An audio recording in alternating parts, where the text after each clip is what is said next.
महागणपतिं మనసా స్మరామి. అందరికీ ముందుగా వినాయక చవితి శుభాకాంక్షలు.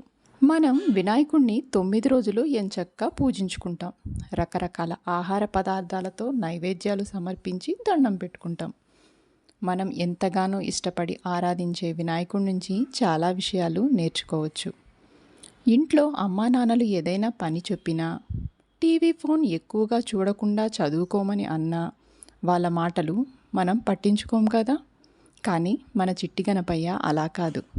అమ్మ ఏం చెప్పినా అస్సలు కాదనేవాడు కాదు. అమ్మా నాన్నలనే దైవాలుగా భావించి జీవితంలో గొప్ప విజయం సాధించాడు. వినాయకుడు చాలా తెలివైనవాడు, మంచి సమయస్ఫూర్తి కలిగినవాడు. ఓసారి గణేశుడు అతడి తమ్ముడు కుమారస్వామికి పోటీ జరిగింది. ఎవరైతే త్వరగా భూమి మొత్తాన్ని చుట్టి వస్తారో వారే విజేత అని చెప్పాడు శివయ్య. కుమారస్వామి ఎంచక్కా తన వాహనమైన నెమలి మీద ఎక్కాడు. అది రివ్వున ఆకాశంలోకి ఎగిరిపోయింది. కానీ వినాయకుడి వాహనం ఎలుక కదా, అదేమో వేగంగా వెళ్ళలేదు.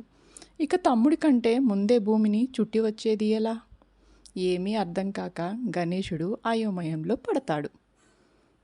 ఆ తరువాత తల్లిదండ్రుల దగ్గరికి వెళ్ళి పాదపూజ చేసి వారి చుట్టూ 3 ప్రదక్షిణలు చేస్తాడు.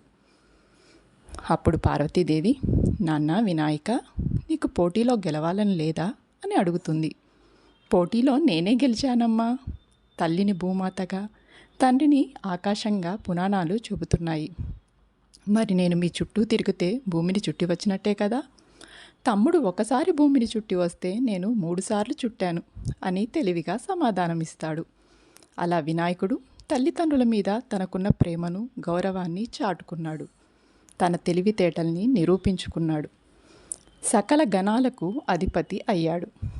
మరి గణపయ్యలాగే మనం కూడా అమ్మా నాన్న మనసు నొప్పించకుండా వారినే దైవాలుగా భావించి వారి చెప్పినట్లుగా నడుచుకుందామా?